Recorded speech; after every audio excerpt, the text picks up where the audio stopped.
Olá pessoal, muito bom estar de volta aqui com vocês, eu, Diácono Luciano, novamente aqui com introdução ao Novo Testamento.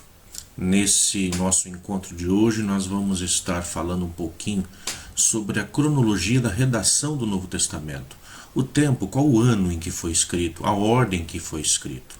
Deixando bem claro que quando nós falamos de datação, de cronologia desses escritos, fica muito difícil para nós podermos determinar qual a data ao certo. Mas, segundo os especialistas, temos como nos aproximar um pouco mais de em que data que foram escritos esses livros, qual a ordem que foi escrita.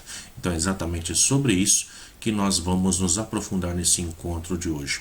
Convido vocês, aqueles que ainda não são inscritos nesse canal, a fazerem a sua inscrição, tocando aí logo mais abaixo.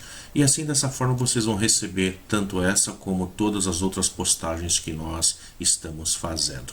Fique conosco e aprecie um pouco mais desse aprofundamento, então, em introdução ao Novo Testamento.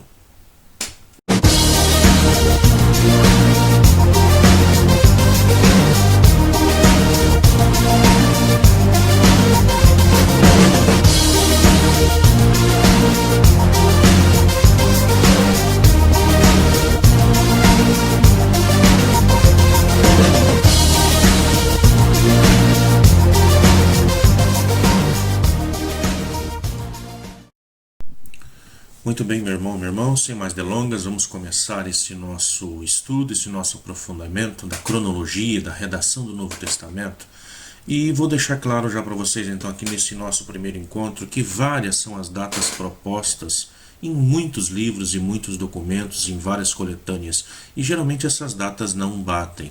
Então, o que nós vamos estar propondo para vocês, estar apresentando para vocês, embora vocês possam ver em outros livros que as datas não vão bater, então, o que nós propomos é, a partir de uma coletânea, de uma coleção de livros, intitulada Introdução ao Novo Testamento, que foi publicada pela edição Labor et Fides, no ano de 2004.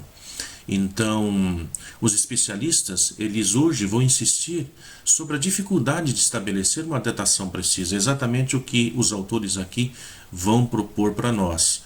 E vai se dizer que os únicos livros que são mais fáceis de identificar é quando nós falamos das cartas de Paulo, aquelas que foram redigidas, aquelas que são incontestavelmente redigidas por suas mãos. E por isso são mais fáceis de situar no contexto histórico. Quanto aos outros livros, fica cada vez mais difícil de nós darmos uma datação exata. Os debates hoje ainda prosseguem. Para diminuir esse intervalo de tempo. Então, quando nós falamos em cronologia redacional do Novo Testamento, tenho na cabeça de vocês que nós temos sempre algo relativo, tá? Nunca vamos ter uma datação exata. Então, se falando dos livros bíblicos, principalmente do Novo Testamento, quando nós encontramos uma diferença entre 10, 15 anos entre o que um especialista, um autor diz e o outro diz, está totalmente correto. Então nós ficamos aí dentro dessa variação de datas, porque não tem como nós realmente colocarmos uma datação precisa. Hoje, quando um autor vai escrever um livro, nós temos consciência disso, que quando nós pegamos o livro do autor na nossa mão, assim que abrimos a primeira página, nós já vamos ver lá quando foi escrito, por quem foi escrito, o nome do autor por completo, a data, qual é a editora. Entretanto, quando nós falamos dos livros da Bíblia, nós não temos isso.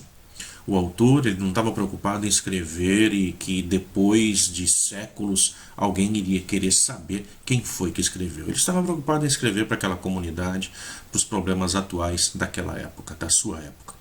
Então, por isso não temos como ter uma datação exata. Então, vamos lá. Qual é o primeiro livro da Bíblia? Quando nós pegamos do Novo Testamento, quando nós pegamos a nossa Bíblia e começamos a abrir no Novo Testamento, qual o primeiro livro com o qual nós nos deparamos, né? É interessante, se nós pegarmos, nós vamos ver logo o Evangelho de São Mateus, o Evangelho de Mateus. E depois de Mateus, nós vamos ter lá o evangelista Marcos, nós vamos ter o evangelista Lucas, nós vamos ter o evangelista, depois Atos dos Apóstolos, vamos ter João. Mas será que é essa a cronologia bíblica? Será que é essa a ordem com qual os livros foram escritos? Quando foi feita a coletânea bíblica, o redator final, aquele que vai reunir todos os livros, ele não teve essa preocupação de reunir os livros nessa ordem cronológica. Então é exatamente sobre isso que nós vamos estar falando nesse nosso encontro de hoje. Qual teria sido então o primeiro livro da Bíblia a ter sido colocado no Novo Testamento? Será que foi o Evangelho como está na nossa Bíblia ou não? A grande verdade é que não. Os primeiros escritos do Novo Testamento foram os escritos de Paulo e não os evangelhos. Os evangelhos são escritos muito depois. Paulo é, portanto, o primeiro a começar a escrever. Ele não está escrevendo as suas cartas na intenção de fazer com que esses escritos se tornem escritura sagrada. Ele está escrevendo essas suas cartas para aquelas suas comunidades, para animar as comunidades com as quais ele estava trabalhando, as comunidades que ele passou em visita. E depois, então, ele escrevia para manter essas comunidades sempre animadas com as informações que ele iria passando, também de outras visitas a outros lugares em que ele ia. Então, o primeiro livro que nós temos do Novo Testamento é a carta de Paulo aos Tessalonicenses, a primeira carta aos Tessalonicenses. Muito embora, volto a dizer, tendo divergências entre outros especialistas, alguns vão dizer que a primeira teria sido a epístola de Tiago, que teria sido escrita lá por volta do final do ano 50, ano 60. Entretanto, a maioria dos especialistas vão dizer que não. O primeiro escrito do Novo Testamento teria sido, então, a primeira carta aos Tessalonicenses, a carta de Paulo. Isso lá por volta do ano 50, tá? da era cristã, por volta do ano 50.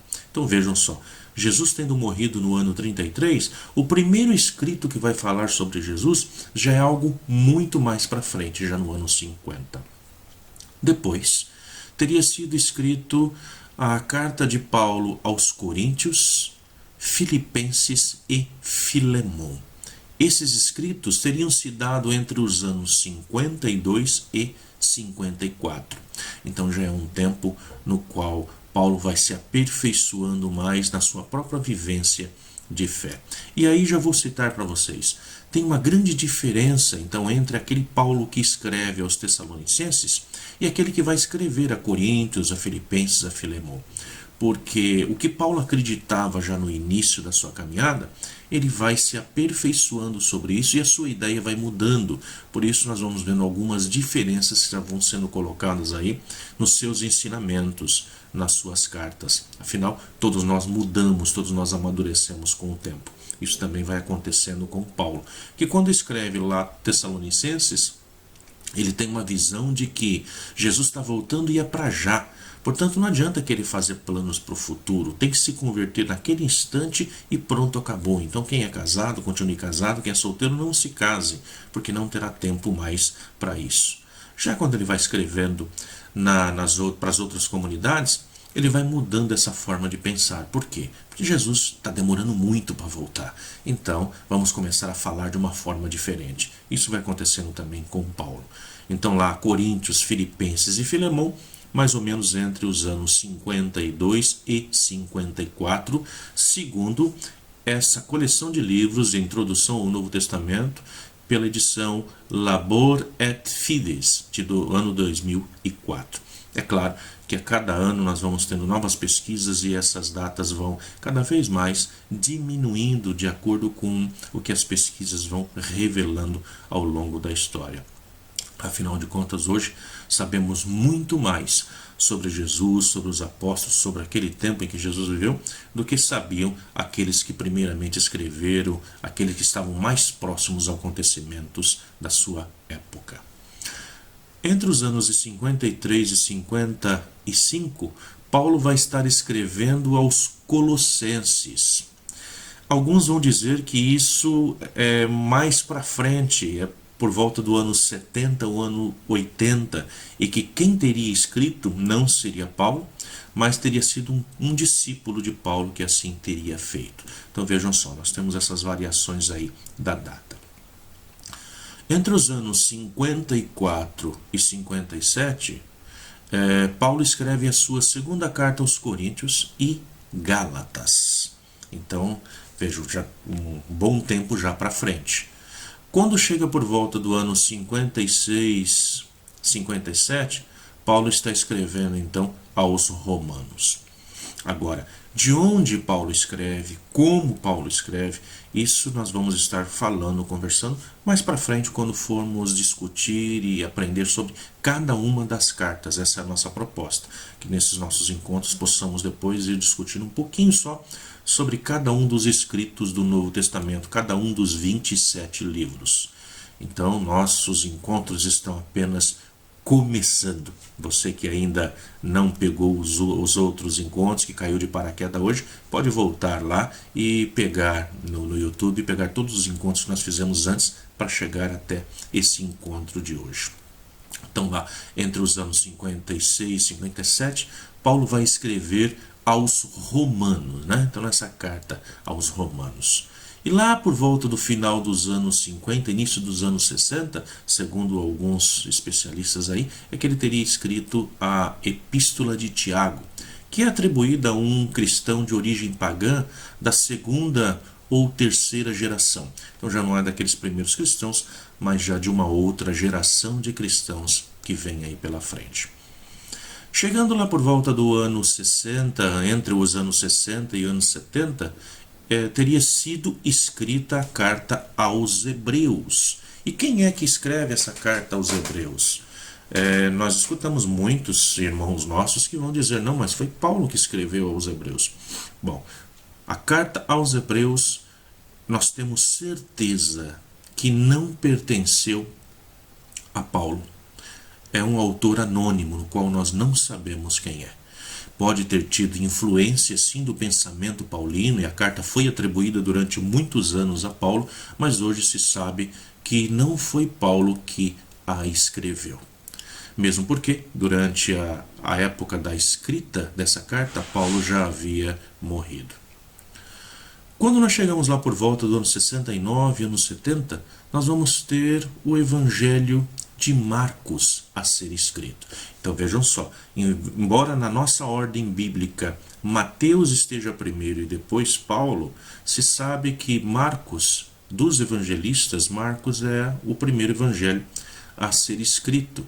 E provavelmente Marcos ele está escrevendo ainda antes ali da destruição do templo, já perando a destruição do templo. Então, começo do ano 70, final do ano 69, por aí, é a época em que esse evangelho está sendo escrito. Então, dentro da nossa Bíblia, nós não seguimos essa cronologia do tempo para poder ler da forma que está escrita nas nossas Bíblias, né?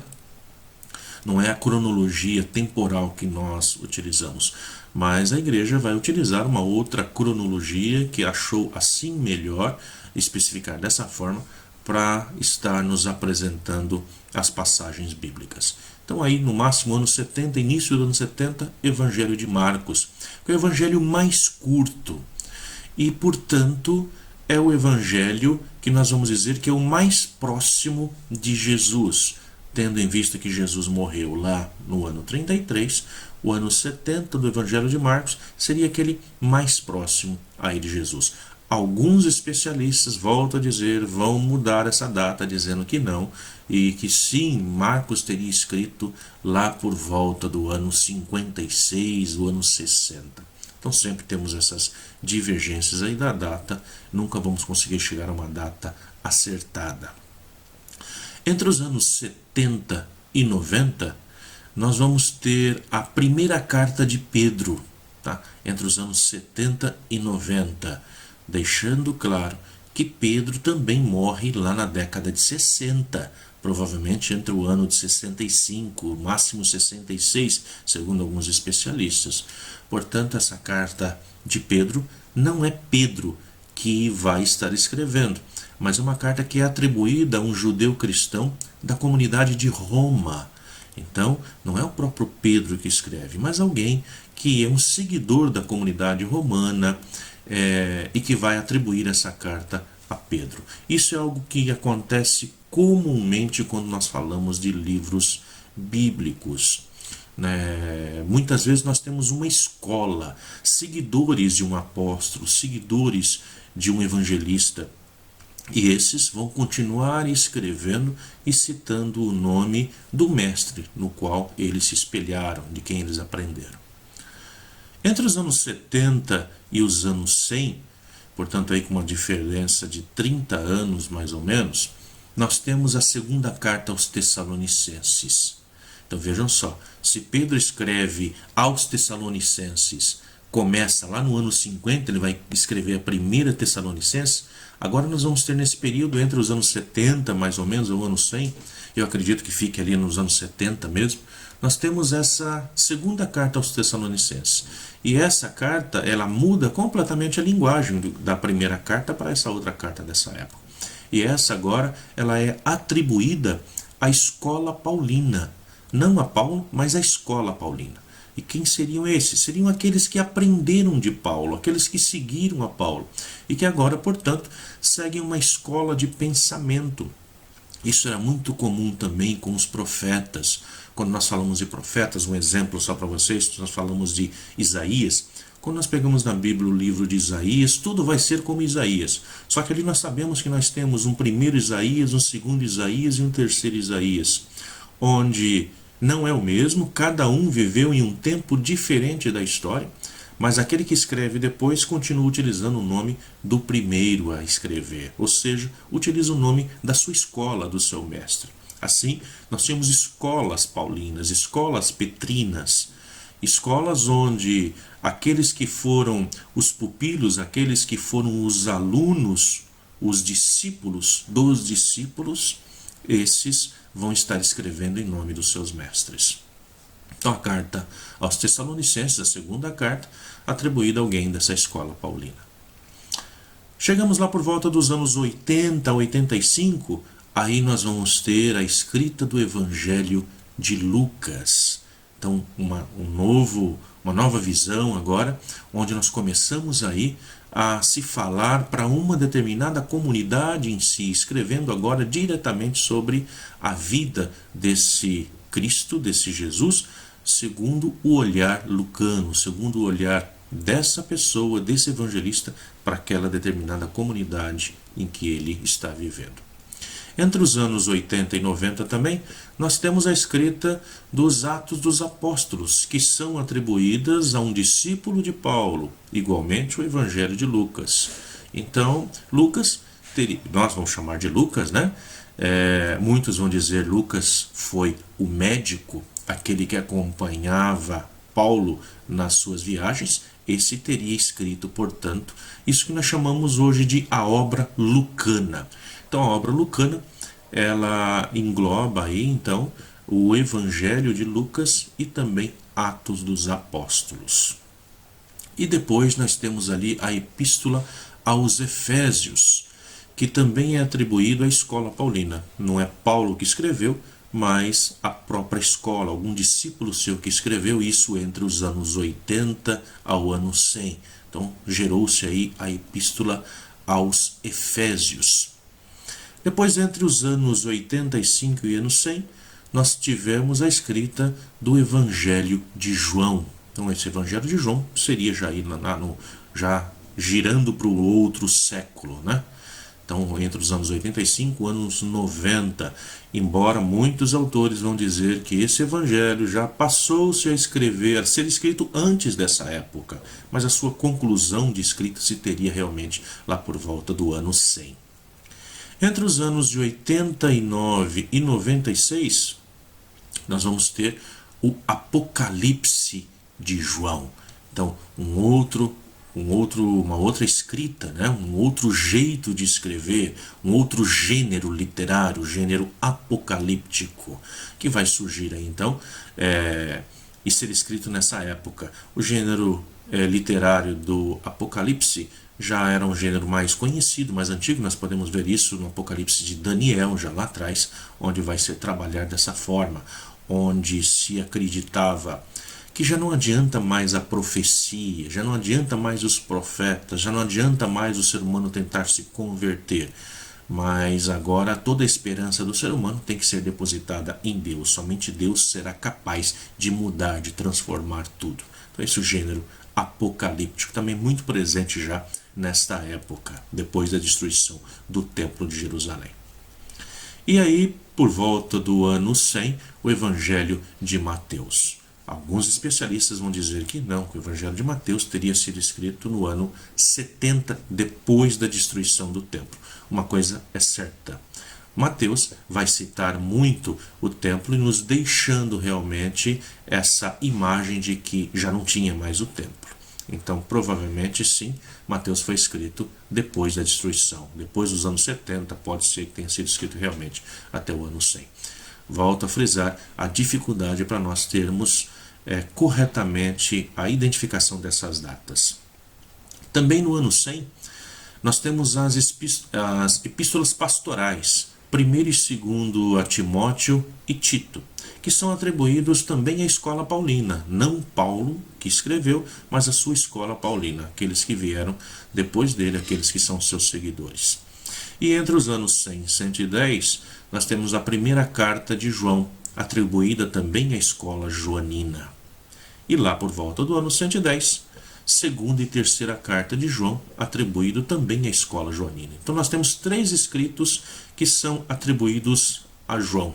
Nós temos um evangelho, nós temos 3 cartas e temos um apocalipse. Todos eles beirando a mesma época, só que nenhuma delas escrita pelo mesmo autor, mas todas atribuídas a esse mesmo João.